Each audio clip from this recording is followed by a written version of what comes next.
Hi, I'm Marcus with IndieMusicLab.com. So in today's video, I'm going to do a deep dive and I'm going to show you how to get that dark old pop vocal sound that you hear with artists and bands like the Neighbourhood and 21 Pilots. So in this video, you're going to learn some really cool vocal processing tips and tricks, and I'm going to even show you my exact plugin chain step by step. And if you stay to the end of the video, I'm going to throw in a bonus where I'm going to give you a couple extra tips for recording and mixing background vocals to really accentuate that dark old pop sound.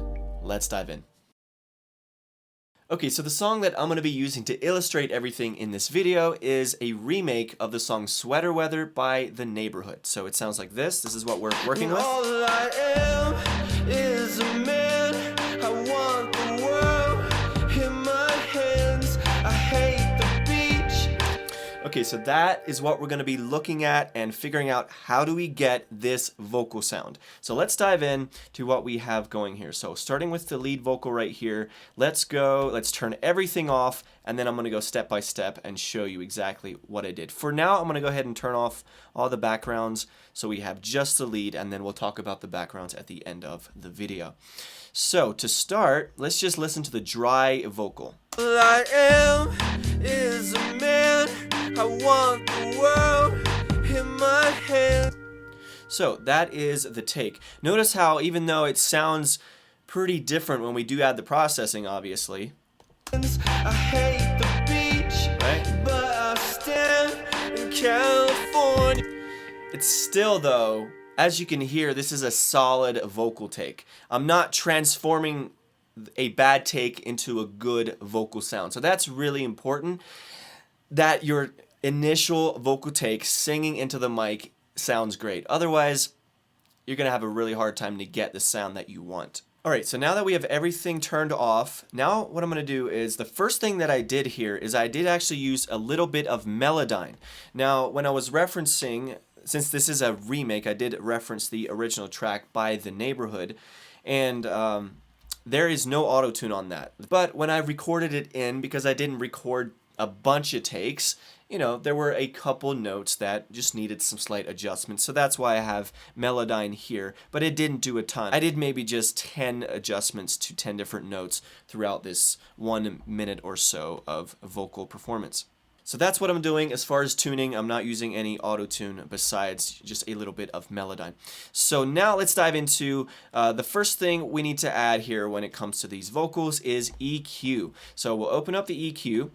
And let me show you what it sounds like without it, then I'll turn it on. Want the world in my hands. I hate the beach, but I stand. Notice how it sits in the mix much better when I turn that on. So what I'm doing here is 3 very strategic moves, actually 4. So the first move here, as you can see, I'm just filtering off all the bottom, and I can actually bring this all the way up to about 80, which is usually where I do. And that just gets rid of any floor noise that you don't need. And then here, this mid-range cut between 250 and 500 hertz, I always make a cut here on my lead vocal. For me, this usually ends up being around 375. As you can see here, it's 373.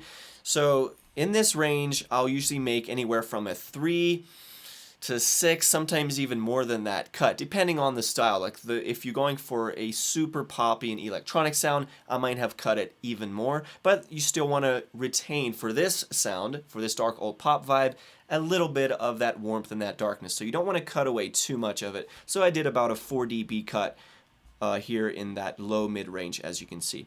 The other 2 areas that I cut are what I call the nasal frequencies. So there are 2 specific areas where nasal frequencies tend to pop through and accumulate a bit much. One is around 1K, so that's where you get that honky nasal sound, and then around 2K is where you get more of that harsh nasal sound that can be unpleasant. And depending on what your voice naturally sounds like, you might have to cut it even more, or even boost it if you don't have enough of it in your natural tone.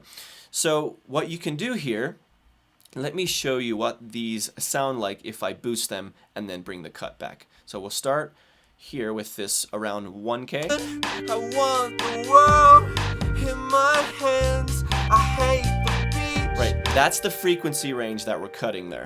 But I stand in California with my toes in the sand. Use the sleeves of my sweater. It's having adventure. Sounds much cleaner with less of that frequency range. And then around 2K. Now for my voice, I always make a cut around 2K because my voice has a bit of that natural harshness with that nasal tone. So I just want to mellow that out because it'll fit in the mix much better and it'll give me a much more warm tone if I make this cut around 2K. So it's a pretty substantial cut. It's like 8 to 9 dB.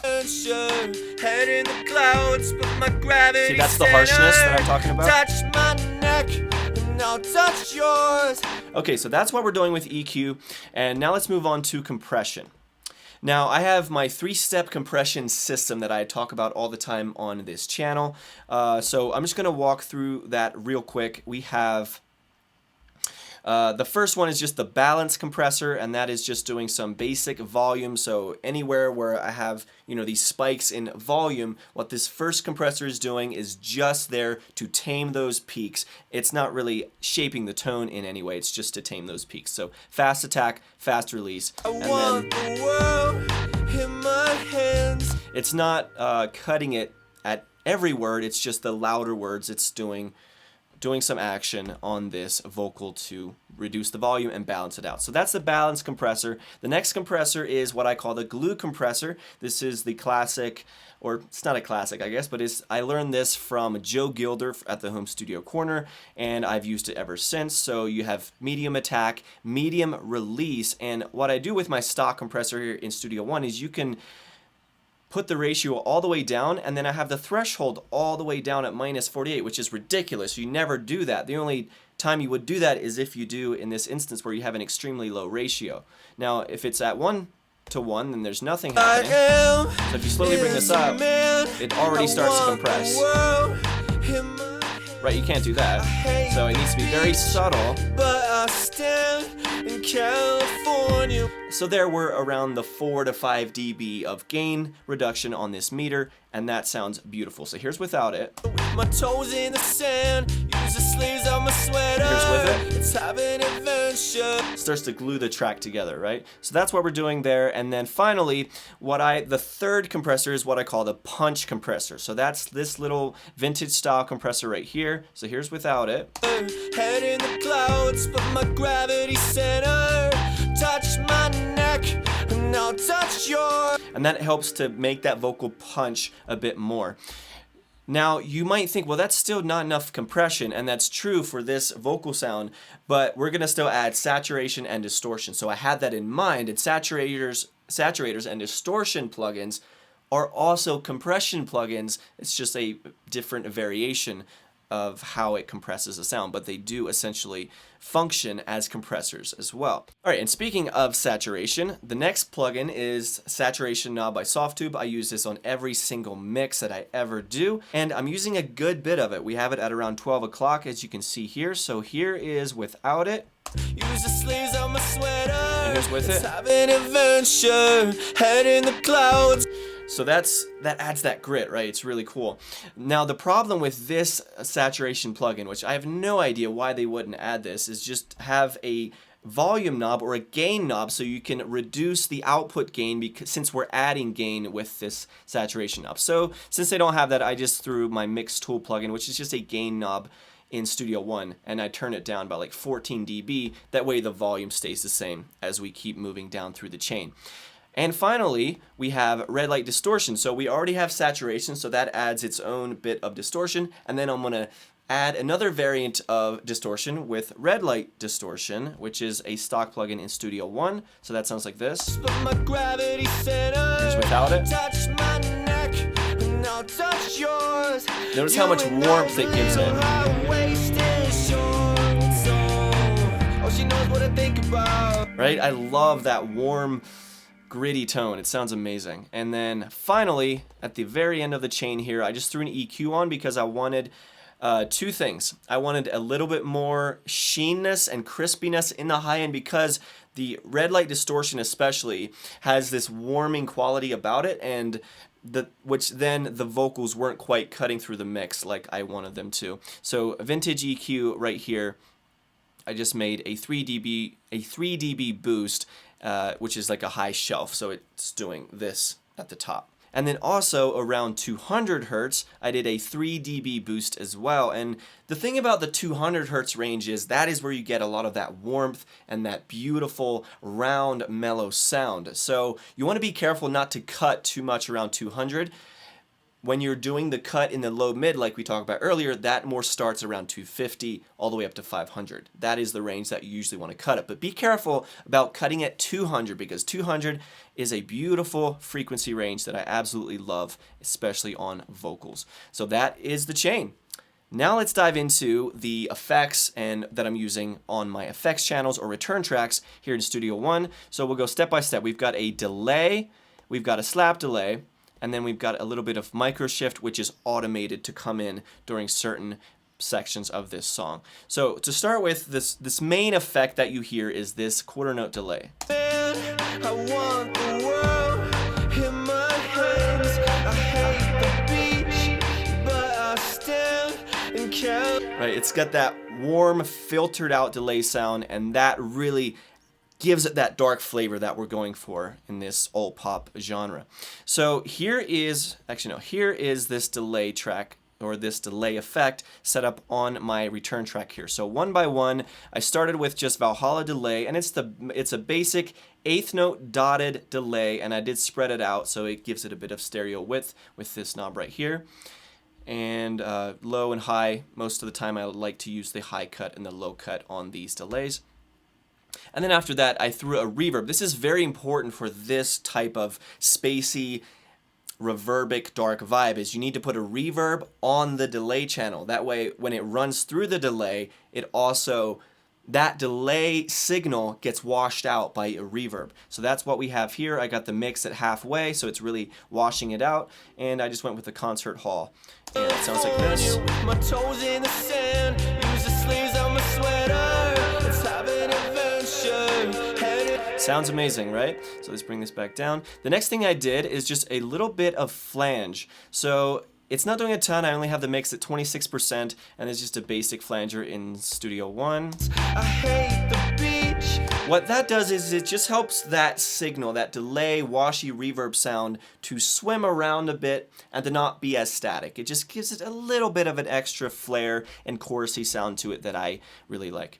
And finally, we have a compressor here, which this is a sidechain compressor, and what this is doing is connected to the vocal. So I've sidechained, what this is doing is I've sidechained this delay track to the lead vocal so that when the lead vocal is singing, this delay is ducking. So singing, singing, ducking.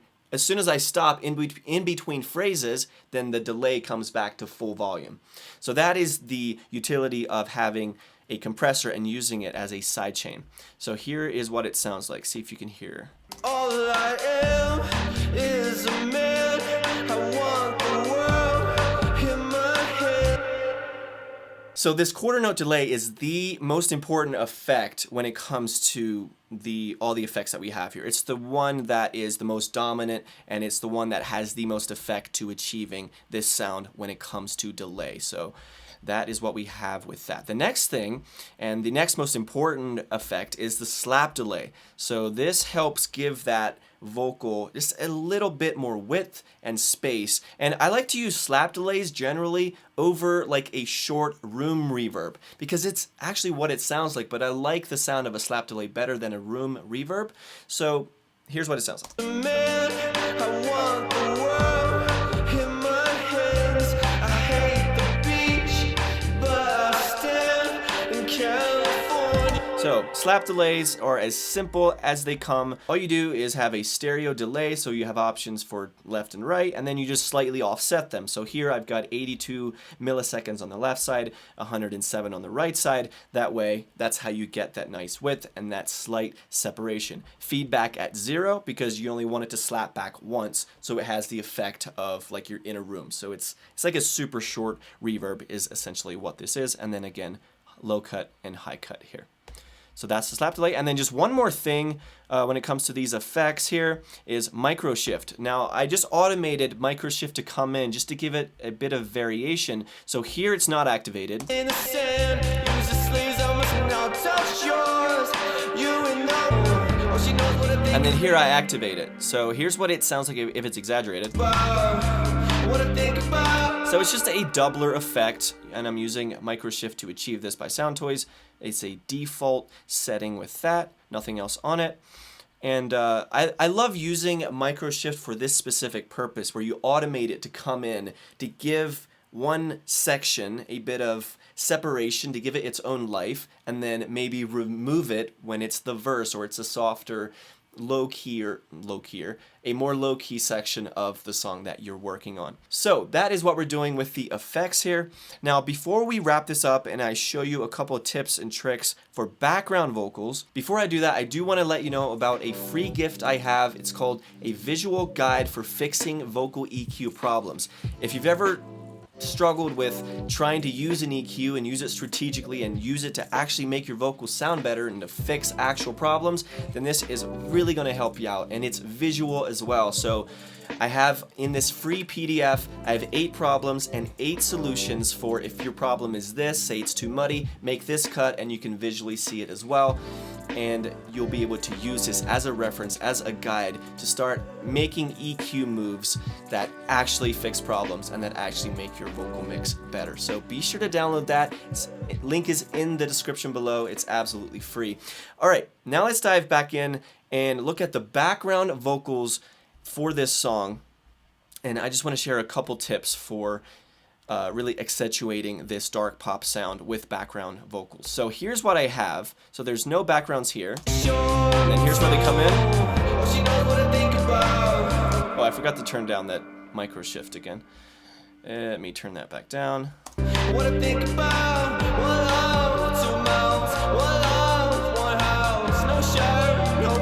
And I think I forgot to turn that. Yeah, that delay is too loud too. Just stars, you find out nothing that I want to tell you about, no, 'cause it's too cold for you here. Now you let me go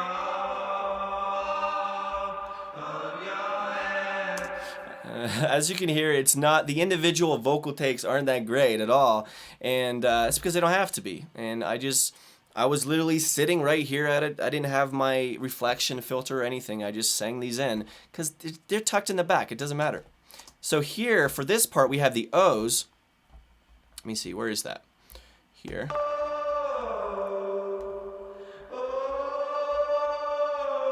So it's very simple what I'm doing here. I'm just going...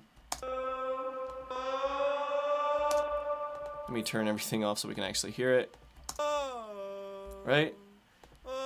So I'm doing that 3 times and then going left, center, right on the pan, and then I do 2 takes where I'm doing the high octave.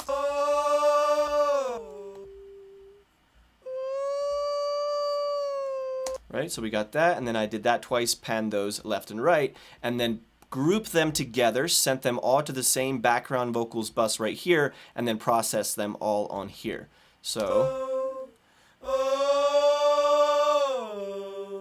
So using octaves can be an amazing thing for when you're doing O's. As you can see here, I did 3, the normal, just oh, and then did 3 with the high octave in that head voice falsetto range. And that gives it that nice blend for your backgrounds, especially when you're doing O's like this. And another thing when it comes to doing these backgrounds is use slides. Don't just go, oh, do, oh. That adds so much of that organic life to the track in the back of the mix. And by the way, don't ever auto-tune if you're going to do these types of O's, or really any type of O's. It's very rare that auto-tune is a good thing for that. The only reason that I have these on here is because I'm going to be using this for another tutorial where I'm going to show you why auto-tune is a really big problem for O's. It makes it sound like absolute trash.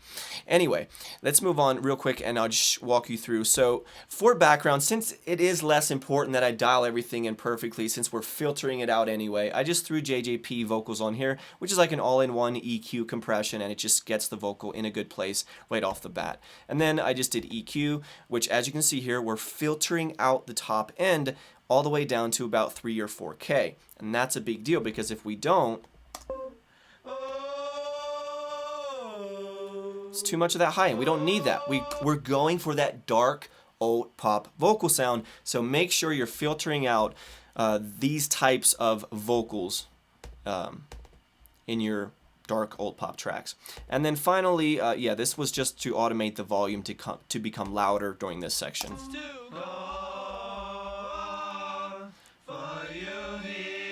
Sounds absolute trash, but hey, it works. And then reverb is the big part. So I'm putting a ton of reverb, or I'm sending this to this plate reverb right here. Actually, it's not a plate because I changed it. It's a concert hall. It's a long 4-second concert hall reverb. And then I've got the EQ, where I've got it filtered out as well. So it has that very, very warm sound, and there's a lot of it happening.